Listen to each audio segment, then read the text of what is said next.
Punjabi radio USA ਸੁਣ ਰਹੇ ਦੇਖ ਰਹੇ ਸਾਡੇ ਸਾਰੇ ਹੀ ਸਰੋਤਿਆਂ ਨੂੰ ਦਰਸ਼ਕਾਂ ਨੂੰ ਜੀ ਆਇਆਂ ਨੂੰ ਪਿਆਰ ਭਰੀ ਸਤਿ ਸ੍ਰੀ ਅਕਾਲ। ਪ੍ਰੋਗਰਾਮ ਅਪਡੇਟ ਫਾਰਮਿੰਗ ਦੇ ਵਿੱਚ ਅਪਡੇਟ ਫਾਰਮਿੰਗ ਪ੍ਰੋਗਰਾਮ ਤੁਹਾਡੇ ਲਈ ਆਪਾਂ ਹਰ ਵੀਕ ਹਰ ਟਿਊਜ਼ਡੇ ਨੂੰ ਜਿਹੜਾ ਉਹ ਲੈ ਕੇ ਆਉਂਦੇ ਹਾਂ, ਜਿਸ ਦੇ ਵਿੱਚ ਵੱਖ-ਵੱਖ ਆਪਣੇ ਨਾਲ ਗੈਸਟ ਜੁੜਦੇ ਨੇ। ਫਾਰਮਿੰਗ ਦੇ ਬਾਰੇ, ਐਗਰੀਕਲਚਰ ਦੇ ਬਾਰੇ ਆਪਾਂ ਗੱਲਬਾਤ ਕਰਦੇ ਹਾਂ। ਜ਼ਿਆਦਾ ਫੋਕਸ ਆਪਣਾ ਜਿਹੜਾ ਕੈਲੀਫੋਰਨੀਆ ਦੀ ਐਗਰੀਕਲਚਰ ਇੰਡਸਟਰੀ ਆ ਉਸ ਦੇ ਨਾਲ ਰਹਿੰਦਾ ਆ। ਅੱਜ ਦੇ ਇਸ ਪ੍ਰੋਗਰਾਮ ਦੇ ਵਿੱਚ ਆਪਣੇ ਨਾਲ ਗੱਲਬਾਤ ਕਰਨ ਦੇ ਲਈ ਡੌਨ ਰਾਈਟ ਉਹ ਹੋਣਗੇ। ਵਾਟਰ ਰਾਈਟਸ ਇੱਕ ਵੈਬਸਾਈਟ ਆ, ਇੱਕ ਮੈਗਜ਼ੀਨ ਆ, ਉਸ ਨੂੰ ਉਹ ਰਨ ਕਰਦੇ ਆ। ਉਹਨਾਂ ਦੇ ਨਾਲ ਆਪਾਂ ਕੈਲੀਫੋਰਨੀਆ ਦੇ ਪਾਣੀਆਂ ਦੀ ਸਥਿਤੀ ਨੂੰ ਲੈ ਕੇ ਜਿਹੜੀ ਉਹ ਗੱਲਬਾਤ ਕਰਾਂਗੇ। ਸੋ listeners and viewers, we have with us right now Don Wright from Water Rights. Hello, Don. Welcome to the show. I'm very glad to be here. Thank you for giving me this opportunity to speak to you. Don has been on our show multiple times. We have talked about different legislations that have been coming up in Sacramento about your water rights as growers or as Californian. What's going on over there? What is impacting us down over here? So Donna, today we'll be talking about multiple things focused on water. Your name has Wright in it, and you talk about water rights. Yeah. You are author of that website over there. I know you've been a journalist for a long time. A quick rundown how you came into this talking about water rights. Well, I started in journalism because I flunked algebra 4 times at college. That's how bad my math is. So that's 4 times. Yeah, 4 times. Thank you. A lot of people don't get that. Yeah. And but I come to find out I could actually type and tell a story. Okay. And I've written about a lot of stuff that I'm passionate about. Music. I've written crime. I've written business, and I had an opportunity to write about water banking, and that got me into writing about ag water in general. And I come from an ag family here in the Valley, and there's not a lot of people doing the kind of coverage I think this topic deserves. And I'm trying to fill part of that niche. And that's how I ended up here. My superpower is typing through boring meetings. Being awake in those meetings is also a superpower, yes. I would say.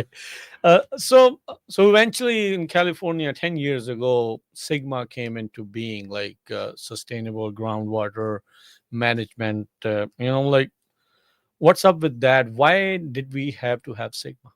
All right. We have had our surface water supplies decreased by 50% since the mid-1970s here in the Valley. Why so? NGOs, non-governmental organizations known as environmentalists. I have some other ideas I'll get into in a bit with you of why I think they've gotten so much power and what they're doing with it. But they've consistently cut back our surface water. Without surface water, we can't recharge. You have to have water to recharge. Surface water to recharge into the ground. That's just a basic truth. And that's, I was sharing with you earlier before the show. I don't want to be the smartest guy in the room. I want to try to stick to the very basic truth that we can all adhere to and benefit from. And so we have to be honest. Why did they reduce our water supply? Because agriculture as an influence on society has diminished. Because there was a time when I was a child, that's a pretty long time for many of you, for you, but for me, it wasn't all that long ago. I was in the 60s, and we had 16 million people living in California, and everybody was a little closer to their food source, to agriculture. Now we have 40 million people. It happens that we quit building new infrastructure in the mid-1960s when we had 16 million people. Again, now we have 40. It's like Well, we had 16 million people sharing the same bathroom, and it worked. Now we got 40 million people trying to get in the same bathroom, where the plumbing's not supporting what we need. And the large metropolitan areas, the Bay Area and Southern California, they have most of the votes. They have most of the influence, though we're the ones they depend on to stay alive for their food. So they have the way that California's water system is set up, we get 2/3 of our water north of the Delta and 2/3 of our usage south. So we come along. We're growing cotton. When I was a boy, it was all cotton country. It was big white snowfall out there. This valley was white with cotton, and alfalfa was also a common crop. Oh, you guys are wasting your money, our water, on these low value crops. Oh, okay. Well, we'll have to plant more high value. Yes, you'd be much better planting high value. You know, if you're going to put that water out there, this precious resource. So we planted orchards and vineyards. Well, now we don't have 1,000-acre farm out here. It's got an orchard on it. That land has to be watered every year, regardless of the supply. Back in the old day, well, we're gonna plant 750 acres of cotton, you know, and as opposed to 1,000 because we don't have enough water. So we'll cut back on what we're planting, or we'll hedge our bets a little bit with some garlic, you know, 200 acres of garlic and 600 acres of cotton and 300 acres of something. Now it's trees and vines. You have to one water. Thing. Okay. So how do we make that water go further? We use micro irrigation. We have like 90%, have achieved 90% irrigation efficiency here in the valley. That's the numbers I've been told. I didn't go out and look. I'm just doing what I'm just repeating what I was told, but that sounds about right. Almost everywhere has some form of drip micro irrigation. And those technologies are continuing to improve. So for the same amount of water, we could actually plant more acreage. Why? In the old days, we flood irrigated.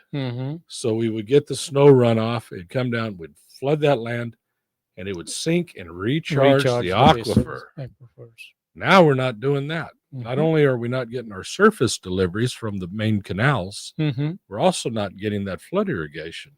And so but we still have to water those trees. You can't skip. You can't skip a watering. So now we're using more and more groundwater because we have to keep those trees alive. If we're not getting surface water, we got to use those groundwater. And we've used enough groundwater to where we're starting to run into some real problems. And so they came up with Sigma. They created the problem by denying us surface allocations. So they come up with the solution to the problem they created, which is now, of course, creating more problems. But something did have to be done with our groundwater here in the valley. And so that's when in 2014 they passed the Sustainable Groundwater Management Act. Part of the problem that this is related to, if we don't get more surface delivery, we're going to have to fallow, permanently retire 1 million acres here in this valley. 1 million first acres. They asked you to have like high value crops or trees planted in. People followed the trend. They did. They planted a lot of land with the drip irrigation. So the acreage increased, but now we don't have enough water. Yeah, that's it. Yeah. Good. So, I told it right then. Yeah, like so now they want to fallow it. Well, they're going to cut back enough. We don't have enough water. But they're reducing. Taking too much water from the ground is making the ground sink too. If in certain soil conditions, the underlying geology, if it's a clay layer typically, and we do have a lot of clay layers here in the valley. If it's sandy, it doesn't cause as much trouble. But if it's clay, when you remove that water between those fine particles that make up clay, it starts compacting on itself. And then it will get to where you can't get water back in there. Yeah. Before you could get back water. Now when it gets squeezed down in there, maybe like a sponge that gets squeezed so hard it no longer absorbs. I don't know if there's such a thing, but that's how I kind of look at it. It just dries out. Yeah, it can't. There's not enough. You've turned it from soil into more of a adobe rock type of, rock kind of thing. such a dense thing that the water won't come back. Mm-hmm. And that's because the water supports the there's water in there to hold things up. The whole thing's up. So you that's saying called subsidence. Subsidence, yes. So that's an issue in certain places, as you're told that there's a lot of clay in California. So that's an issue. Even if you're doing ground recharge after that, it's not going to get recharged. That thing is lost forever, basically. The severe type of subsidence called inelastic. Mm-hmm. It no longer will stretch again. There's still, you can have elastic subsidence if it's not too far gone. Mm-hmm. The water will help bring it up. Okay, but that's just what's happening on the Bryant-Kern Canal down around the Kern-Tulare County line. Is it inelastic right now? Yeah, it's inelastic. That soil's not coming back. That's not coming back. And so same that thing caused I think happened in Madeira as well. It's happening everywhere. It's happening everywhere. It's everywhere that's got that soil type. Mm-hmm. And along the Kings River, mm-hmm. there's not much happening. Okay. Like I live in Fresno Irrigation District, and a lot of that is Kings River District, mm-hmm. and that soil's sandy. Okay. So it's really about what's the underlying soil. Condition. Mm-hmm. But there are these large clay layers. In fact, they call them Corcoran clay. Mm-hmm. I don't know if they named the city after the clay or the clay after the city, but we have Corcoran clay throughout this valley, and it's not everywhere, but where it is, that's a dangerous thing to allow too much. So now they have the problems created. Now they come up with a solution. How are the growers looking at this solution? Do you see this as a solution? It's the solutions bring us more water. Mm-hmm. And that's let me say this first. That is the first and best solution. It's not the one most available to us. Mm-hmm. But I'd like to explain why we're not getting this water, what's happening in the Delta. Why the surface water is not coming in? Yes. The San Joaquin Delta, that's where the San Joaquin River flowing north and the Sacramento River flowing south meet. Mm-hmm. And up there just south of Sacramento. That area is called the Delta.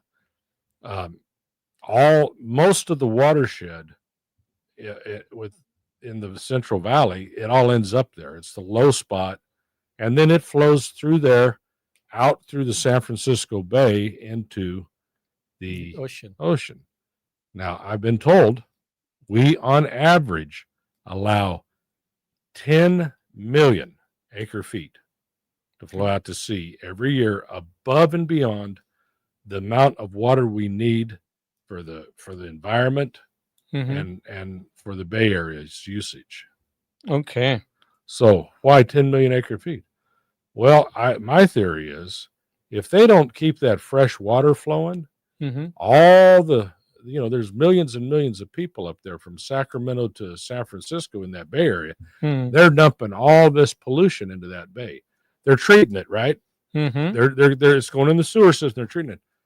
But if they have that water flowing through, it does two things. It dilutes all of that pollution, and therefore they do not have to spend money to upgrade their wastewater treatment. Excuse me here. That's okay.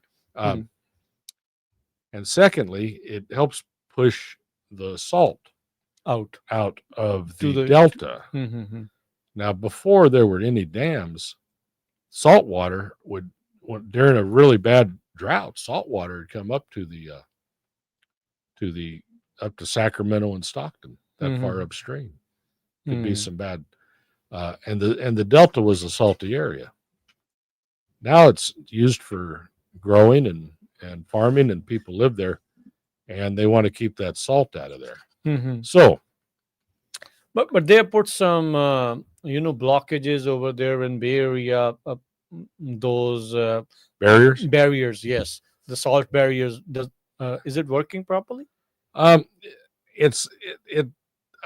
think to a degree, but I'm not sure it's doing what they intended for it to do. It might be keeping some of the salt out, but it was meant to help with the live species up. The salmon, the smelt are the two endangered. And let's talk about that for a minute. California Fish and Game planted a sports fish called the striped bass in the Delta, and it's flourished. Okay. But now salmon are on the verge of being endangered, right? They are called anadromous. Anadromous. I think I'm saying that right. You biologists. What does it mean? It means you're a fish that's born in fresh water, migrates out to the ocean, come back, and then comes back. And then there's another one that starts in the ocean and comes fresh, and I don't remember the name of that. Okay. The salmon start in here in the streams and the rivers in the valley, go out through the Delta, they go to the ocean, they come back. Well, they have to get out of here. They got to pass through the Delta. Except, what really likes to eat salmon are striped bass. They're non-native. Fish Bio, a company that has offices in Oakdale and Chico, they're a professional biology firm. They're not a government agency. They're independent. They're estimating on average 90% of the out-migrating juvenile salmon eaten by striped bass. They put tags on them. And they found that there was this one pool out there, this kind of a pit, where the bass would hang out over that because the salmon like to go deep as they can. Well, they're catching them, and then they're floating over, and there's a whole bunch of tags down. They could radio transmit these tags off of these little fish, and there's like hundreds and hundreds of them down there. Like, what happened? All our fish quit swimming. Now they don't like water anymore. That was bass poop, they just So, and here's the other thing: they used to dredge the Delta quite regularly for flows. Well, now there's channels up there that are 20 foot wide and 2 foot deep. Well, this is not this. They used to be, 15 foot wide and 10 foot deep. And here's part of the problem with that. There's two problems with that. One for on the salmon side. Salmon like cold water, and the bass, the predators, non-native, by the way, they're not part of the natural food chain. They like it warmer. So they used to at least have this, here comes the bass, here comes the salmon. Salmon to go deep and at least have a little chance. Now the water's so shallow that it's messing. Why did the dredging stop? I don't know. No idea? Don't know. I think, pardon? You have no idea right now? Well, I think we used a lot of mercury in the mining back during the gold rush to separate the gold from the other stuff. And I think they're concerned that the dredge material that they dig up, but they've been dredging for years and years. Why they quit, I really don't know why they quit. I don't think it's any more of a hazard than it was all those years ago. It's not, so here's the other thing. If you don't have that channel flow capacity during through the Delta migration, for the migration, but not only that, but flood control. Now, if you have a big storm coming up, you're going to want to get as much water out of those reservoirs as early as you can, because you're not going to be able to send a whole lot out there because your channels are so better to do it now before there's a big storm comes along. And so that means they're releasing more water that they could be actually saving if they had a better flood control channel to let it out. Folsom Dam, there's a big storm coming. We're going to have to let all this water out because we can only let out so much at a time. And if we have a flood condition, we need to empty our reservoir to hold us back as much as we can. But then it doesn't be that big a storm. Well, there goes our supplies. And if they were to do a couple of things with the infrastructure, here's how it impacts us here in the Valley, Raj. Water that's being pumped out of the federal plant in Tracy, it's called the Jones plant. It's run by the United States Bureau of Reclamation. Then there's the Harvey Banks plant. It's run by the State Water Resources, Department of Water Resources, State Water Project. The federal is part of the Central Valley Project. The state's the State Water Project. There's the Delta Mendota Canal, goes down to San Luis Reservoir. There's the California Aqueduct. they both end up at San Luis Reservoir They and do. dump out water. Mhm. They pump that water uphill and store it. Hmm. Then they release it, and it goes further downstream. Hmm. The state water project, the ag usage is mostly Kern County, and then it all goes down to LA after that. Hmm. The federal Central Valley project, it takes care of the west side of the valley, the northern end of the San Joaquin Valley, from Tracy to Los Banos, Mhm. maybe down to Kalinga even. But the senior water rights holders Hmm. are 4 districts called the exchange contractors. Hmm. And the reason we have this Delta Mendota Canal to bring water from the Delta down to Mendota is to get water to these exchange contractors. Hmm. Other people are benefited from it too, but That's under the federal project, right? that's the federal project. Hmm. Because back in the 40s, Hmm. 30s and 40s, we wanted to build the Friant Kern Canal Mm-hmm. to take water from the San Joaquin River down to Kern County, Mm-hmm. from Friant to Kern. Yeah. But that was San Joaquin River water. Hmm. The landowners out there had senior water rights to it. Hmm. So they exchanged their rights for the San Joaquin River water for Delta water. Oh, okay. And that's why they're the exchange contractors. Mm-hmm. But if they don't get enough water, they'll take water from the San Joaquin River. The Bureau will take water from the San Joaquin River and send it out there. Hmm. And there's 2 years, I think it was 14 and 15, Hmm. 2014 and 15, they didn't have any water on the Frank Kern Canal at all. At all. Yeah, 0 allocation, Hmm. because all that water went to the senior water rights holders because they couldn't get that water pumped through the Delta. Hmm. So what happens in Shasta literally impacts what happens in Bakersfield. Hmm. And that's why that they're taking that Delta water. Most of that Delta water is coming that we're exporting is coming from Hmm. the Sac. Remember, 2/3 in the Sac Valley. Hmm. So that's when you can't move water south of the Delta from north of the Delta to south. Hmm. That causes trouble. Now the state's trying to put in a Delta conveyance project, a big tunnel up there. Mm-hmm. I don't know. All the way from Delta to where? From the north end of the Delta by Sacramento to the south end of the Delta. So Okay. it's about, I don't know, 30 miles long. Mm-hmm. I could be wrong. It might be a little. So that water comes from Sacramento River to Yeah. San Joaquin? Yeah, down into those pumping to the the state pumping stations. to the state water plant. That's where Hmm. that water would go. Hmm. And then there's sites. The sites Reservoir, which is never built. It's been 70 years and they haven't got it done yet. Yeah. They're trying, but this brings us to the next thing Hmm. that I was wanting to share with you Sure. is a thing called So before you go Yeah. there, California Aqueduct, where does that water go? From where to where? that goes from the Delta up by Tracy Mm-hmm. into it flows from the Banks pumping plant, the state Banks pumping plant, down to San Luis Reservoir, just west of Los Banos, back into that California Aqueduct. That goes clear down to the foot of the Grapevine, at the foot of the.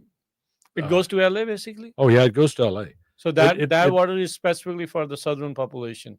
Yes, Southern California population. the farmers in Kern County, Hmm. they have contracts to that water. Okay. So about 25% of that water goes to agriculture.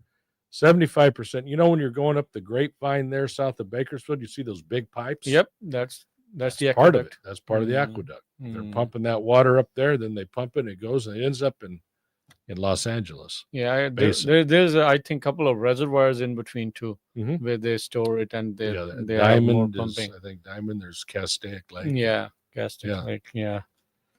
So so that's what it is. So Sigma was created. So as you were mentioning, so surface water allocation, we lost that. But all these plants need water, underground water being used, but they are saying we're using it too much and we want to put it back as much as we are taking it. So that's hence Sigma. But the surface water condition, do you believe that it could be solved? Yes. Do you think that there could be enough allocation for all these crops? Yeah, we're going to need between 2 and 3 million acre feet of water. You told 10 surface million water acre feet is just wasted. is wasted. So we just need a third of that. 30% of that would make us whole. Happy. Yeah, we would have enough water that we wouldn't have to retire 1 million acres of crops. I mean, Why don't they understand that? Why it's so hard for them to understand that? I don't think they're being held accountable. Hmm. You know, they're passing laws up there that are ridiculous Hmm. in Sacramento, and they don't. They're not serious people. And I'm not. You know what? It falls on the Democratic Party at this time, Mm-hmm. but that's because they're the super majority up there. If it was all Republicans, we'd have other problems. Mm-hmm. You know, you can't give everybody complete power, and I don't believe Governor Newsom Mm-hmm. is a serious man. Hmm.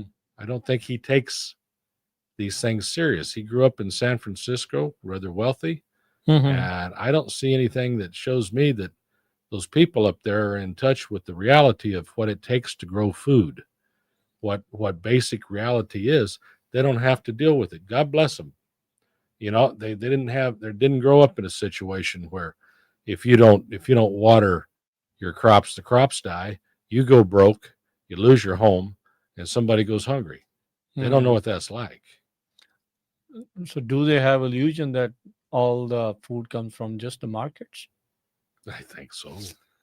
You know, cotton grows in the neck of an aspirin bottle, and there's a milk machine in the back that has something to do with cows, fills up that milk. They're not sure what. I don't think so. I don't think they realize the danger that they're placing people in. See, like the valley has they have given some politicians power to be there. Why they are unable to do anything? Like I know super majority is a thing, but like they can still get some things done or not. Well, I mean, if everybody tells you no, Hmm. if you've got 8 people against 2, they're going to always win the vote. They'll vote. I mean, our guys are doing the best they can, and sometimes they're able to get something through. Mm-hmm. But what we need is a pretty radical overhaul here. There's plans. It's called a environmentally friendly diversion system. Right now, we take water out of for those 2 pumping plants. Mm-hmm. We take it right out of the river, and we take it from the side of the river. Mm-hmm. We don't like have a thing that sucks it up or it just flows. We built a thing and it flows right in there. Now, what if we were to do this? I didn't think of this, but I think it's one of the most brilliant things I've ever heard. Okay, Raj, we're going to take a 500 acres Mm-hmm. and we're going to make a reservoir there. It's going to be dry. Hmm. We're going to bury perforated pipes Underneath. with holes in it. Mm-hmm. Have you heard about this? No, I have not. Going to bury that under gravel. Now we're going to fill that up with water. None of that water is going to, no fish, no eggs, no plants, nothing's going to get sucked into the pumps. Mm-hmm. We can run those pumps 24/7 as long as there's water flowing through there. Mm-hmm. And the problem is we have even in very dry years, we still during the spring thaw, the snow melt, we still have large quantities of water. We haven't been able to take it because we can't pump because it might impact the fish, the smelt, the this, the that, the salt intrusion. So with that, we don't have to worry. We could fill up San Luis Reservoir every year, easy, even in a dry year. Mm-hmm. And we would be able to do that now. So that would open the doors to building another canal from I don't have these paths, but they're talking about maybe, let's say, building one from western Fresno County over to Madera County, and one further south, Kettleman City, over towards Tulare. Take care of some of these dry areas, these white lands that are not covered by surface supplies. And we would be able to, because they're the ones that are going to get ran out of business first. Yeah. Anybody But that there's doesn't have already a less surface water, supply, they'll be the first in line. Yeah. be out They're of in the business. and I feel bad for folks. There's folks that could have had surface water back, you know, in the 30s or 1920s and 30s. They were putting in these irrigation districts. There were a lot of places in this valley. They had artesian wells. Water was just coming up out of the ground. They had more water than they wanted. So they go, well, why do I want to spend money to put in a canal and become an irrigation district? And now they don't have that groundwater anymore. We've had to use that groundwater to the point. Nobody thought this day would come. Yeah. Yeah. So there's a reckoning, but it's man-made, but it's not farmer. I don't think it's mostly farmer-made. I'm sure there's people that have made very poor choices, of course, but not compared to what the state has inflicted upon us. Okay. We're going to take a break, and when we come back, we'll talk more about, you talked about water banking. So we'll talk about purchasing water, what's up with that, and how it will impact the future.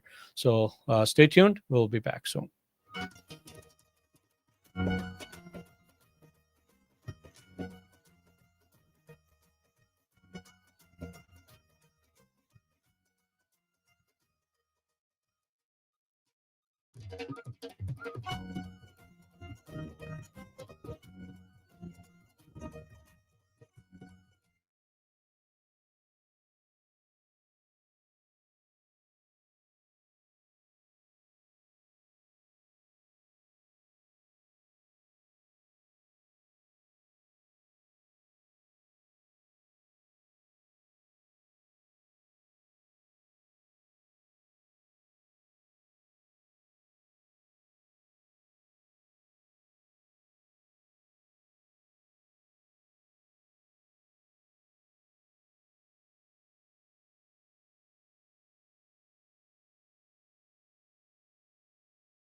ਇਸ time Don Wright ਹੋਣਾ ਦੇ ਨਾਲ water rights website ਤੋਂ Don Wright, welcome to the show once again.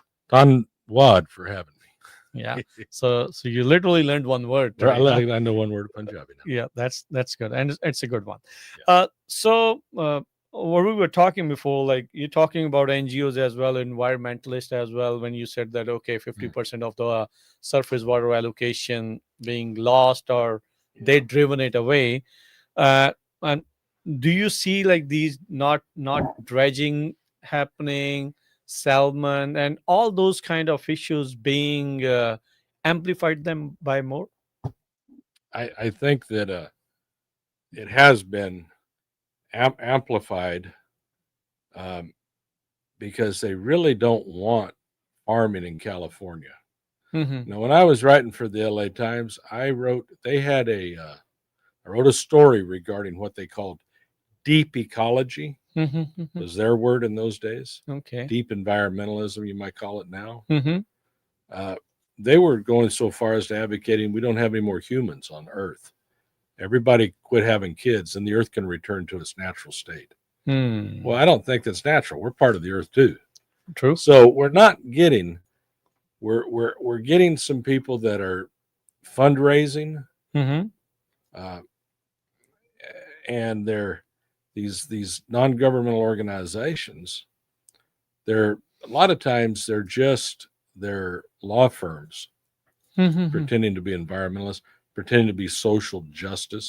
And by the way, anytime somebody adds justice to a word, like social justice, environmental justice, well, what about radio host justice? Human justice. Yeah. What about reporter justice? How about justice?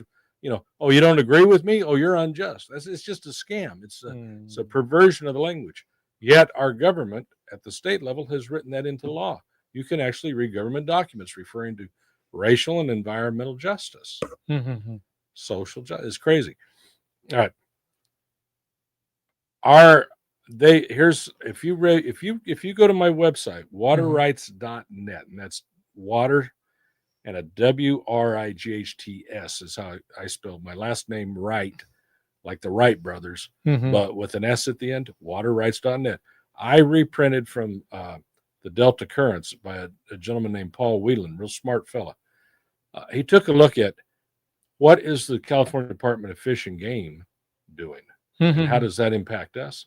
Well, they are trying to list the white sturgeon as an endangered species.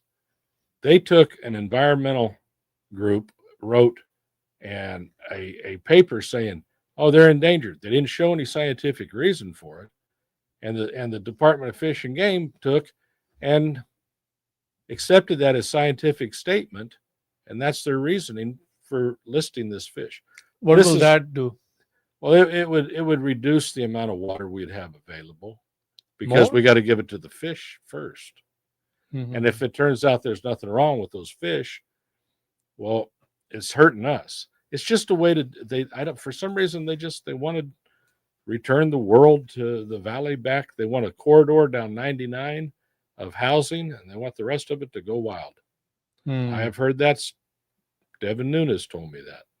Former congressman said that there are environmental groups that wants to do this. Now, okay.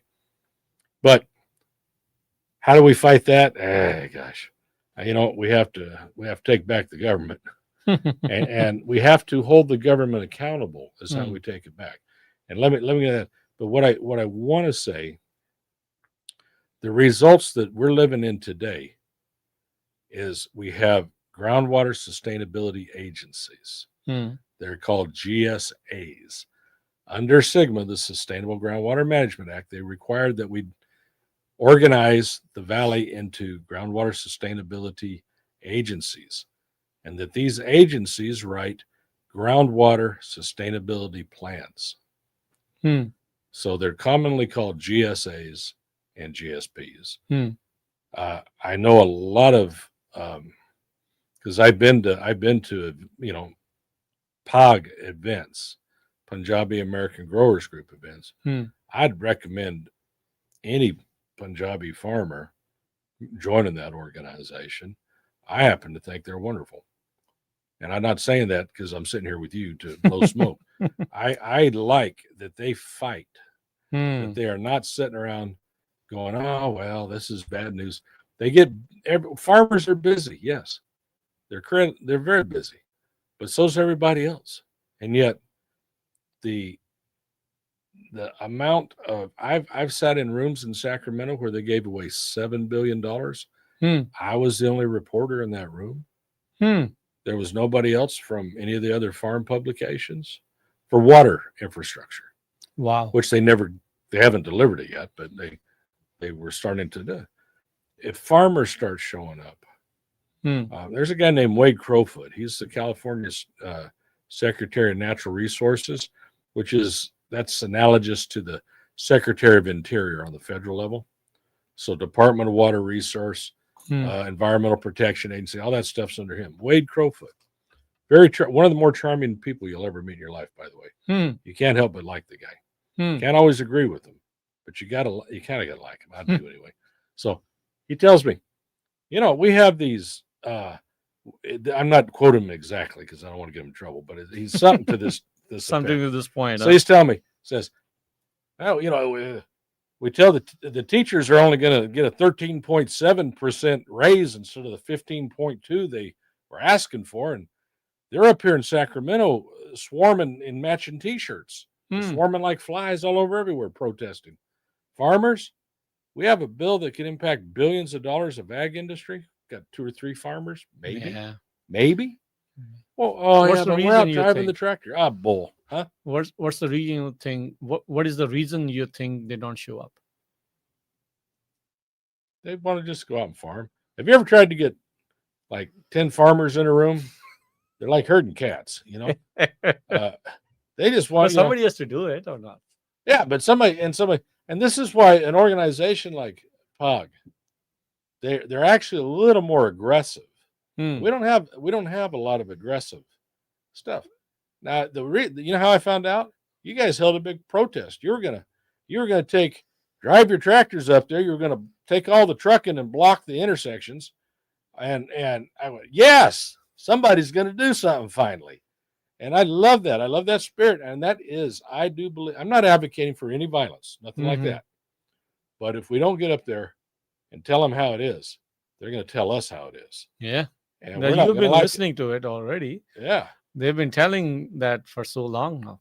So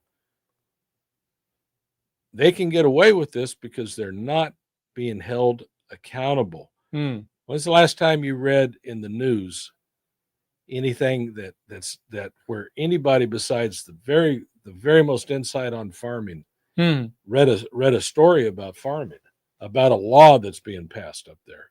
There's some crazy laws. There's some bad people. There's a guy named Steve Bennett. He is an assemblyman from Ventura County, and 2 years in a row he kept writing bills to that would infect. We could have no more well drilling in the San Joaquin Valley. He lives in Ventura. Why does he care? Because he wants to pat himself on the back and say, look what I'm doing to help the environment. Well, you idiot. You just starved a bunch of people because we got to have wells. We're going to drill new. Old wells go out. New wells need to be developed. Sometimes you have to develop existing wells by drilling. There's just, he doesn't know. He wanted an engineering report that was going to cost $500,000. And the engineers wouldn't do it anyway because, they're licensed. They have a stamp that they put, right? They're accountable. Yeah, and they have to get insurance to cover themselves professionally. They could not find the insurance to cover themselves. So nobody was going to write those reports anyway. So without that report that you can't get written, that would have cost an extra million or 25 to 250 to 500,000 to get on top of drilling $1 million well. This is not how you should be governing people. This happens when you have a supermajority and you're not being held accountable. What can we do? Well, we cannot forget that we need more surface flows. More surface flows means we have more water to recharge. Westland's water district's done a pretty good job on this, by the way. They took and they've been able to recharge quite a bit of water. Hmm. And I would have to look up the records to give you an accurate, but it's been a substantial amount. Why does the recharging projects are not approved, or why are we lacking in that as well? Well, lack of surface water to recharge first, Mm-hmm. but two, um, up until just recently, they didn't consider recharge a beneficial usage of water. The state constitution says water has to be used for the highest purpose, the most beneficial use. And it said things like, flood control, and it didn't include recharge. We didn't really need it. I mean, recharge At the time occurs Mm-hmm. when all that was written. We were Mhm. getting plenty of recharge, but now we don't. So here is what I would tell my brothers and sisters who are farming and have questions about this water situation, Mm-hmm. particularly the groundwater portion of it. You live in a groundwater sustainability agency. The vast majority, there's a little bit of land might be farmed up in the foothills that's not in one, Mm-hmm. but the valley floor, if you're farming on the valley floor, you're in a GSA. Go to the meetings. You can go to the meeting. You take 2 hours out of your month. Take 2 hours out of your month and go and find out who's on that board. Introduce yourself. Go up to them, say hi. Hi, Raj. I'm Don Wright. I came here to this meeting to learn more. I want to know what I can do to help us continue farming. Oh, well, gosh, good. Glad you're not yelling at me. I'm not the one who made this law. I'm the one who's just trying to keep you from getting hurt. So go in and meet the local people. Got it. Form those relationships, that networking. Mm-hmm. And one of the things that I think we can win on, when you hear, have you ever heard of DEI? Diversity, equity, inclusion. Diversity, what does that mean? I'll tell you, why I'm on this radio show? Because you and I have the unity of both speaking at least one common language. Mm-hmm. I couldn't be here if you didn't speak English, because I don't, outside of thank you, I don't have my vocabulary is rather stunted in Punjabi. Yeah. So we have a unity, a diversity. I'll take unity over diversity. And working things out together. But the show is diverse. Yeah. Well, yes, it is. There is a diversity here too. Yeah. Because we come from different religions, backgrounds, languages, countries. I don't know. Were you born? You weren't born here, were you? No. You was born in India. I was actually born in California. So, but we're both American. God bless us, and God bless America. And there needs, and that, what I love about the Sikh spirit. We've talked about this quite a bit off air. I'm a Christian, and I believe in truth. And you were explaining to me Sat Saraya Kal, the almighty eternal truth of God. Yeah. Well, we have different theology, yeah, but we do have an agreement on some very fundamental areas. Truth. In fact, Christ said the truth will set you free. And I've learned that in my life, that if I face the truth, it sets me free. The truth is, we have to have a unity to fight this. The truth is, we have to have water. Yeah, because the truth is, they're not giving it to us. Yeah, that's for everyone. It does not matter which demographic you belong to. Water is essential for everyone. You're gonna it's need the one it. common in life. Yeah. Air, water, land, that's going to be the common thing everywhere you go. So I know we have very few minutes left. Okay. Water banking, buying water, purchasing water. Yes, thank you. Yeah. All right. There's opportunities, and I'm investigating into these. I don't have any names and numbers to call for you today. But I'll tell you what, I'll stay in touch with you on this. Sure. Large growers might go up and buy 20,000 acre feet of water. Remember, two-thirds of our supplies north of Sacramento, two-thirds of the uses are north of the Delta, two-thirds of the uses south. Well, they'll go up into Yuba County with a large Punjabi population, as I understand. Water. That's one of the places you can buy water north of the Delta. All right. But they're buying 20,000 acre feet. They're making multi-million-dollar expenditures. They're getting it through. Well, but what about this poor guy, Mr. Singh here in Carruthers, who's got 500 acres and he needs a whopping 20 acre foot to make it through the season? Well, that's lost on we the list. we don't we don't sell it in 20 acre foot increments. But you know what? We get 50 guys together from that area. Now we're talking a 1,000 acre foot. We get 50 more guys and 50 more, and larger. Pretty soon we're buying blocks of 2,000, 4,000. We're getting a better price. We're getting a better, because you still have to get it through the Delta. The water that comes in still has to get to those pumping plants. Now, you may use it over here on the Frye-Kern Canal, right? But that's because somebody over on the other side got their water, so that shifted to another guy and another guy and another guy. Now we get that water, ends up being on our side.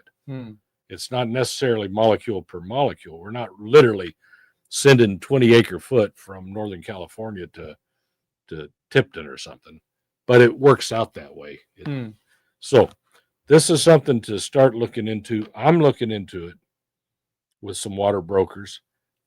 There is a opportunity. I would think, POG would be a great opportunity for them to come together and buy for their membership. For the groups. Now, and I was telling you, and I know this is going to sound self-serving.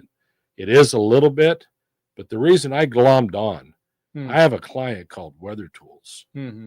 Weather Tools in November will tell you how much precipitation we're going to get for how much rain and snow for the entire state for the next year.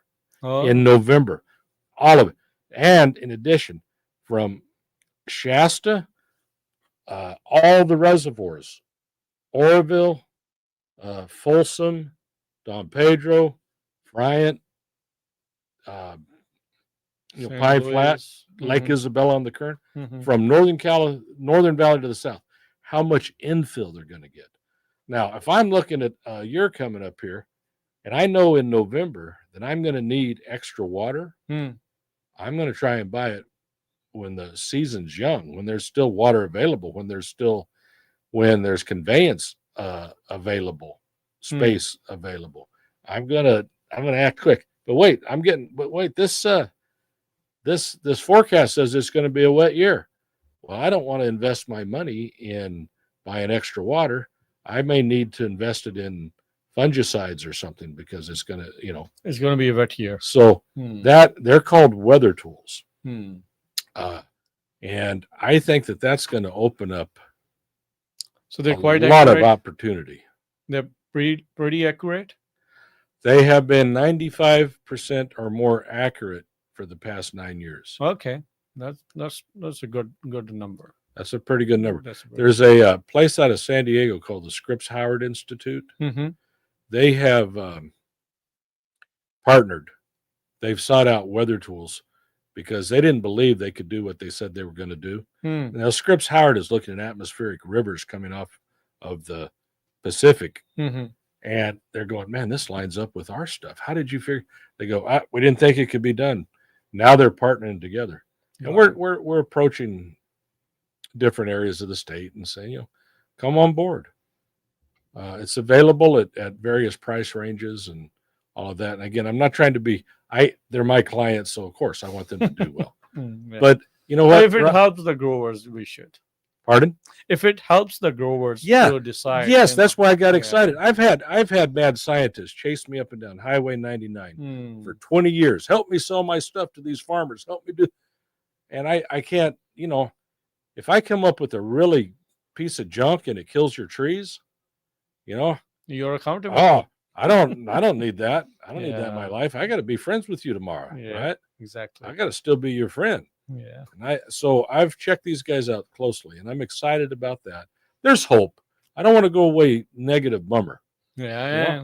We shouldn't. Sometimes- Like, we need to be optimistic. Yeah.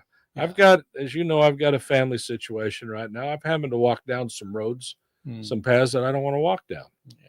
You have to sometimes. But sometimes we have to. Yeah. But as long as there's that light at the end, there is hope. There's hope. And I believe there's hope for this valley. Yeah. And I'm grateful. I mean, I'm feeling kind of overwhelmed a little bit to realize I love how the Sikh and the Punjabi community has spoken up. Mm. And you guys have been very vocal. Yeah. I wish Everybody more needs farmers to join them. Yeah. More farmers should be farmers doing should this. join. Not just why leave it all to our Punjabi brothers and sisters? Everybody has we to all do it. need to Yeah. get more aggressive of staying our story. Yeah. Yeah. So Thank you. Thank you very much, Don. Thank you for your time. And it was always, like always, nice talking to you. Yeah. And we'll catch back again. thank you. God bless you. Thank you. Sat Sri Akal. Sat Sri Akal.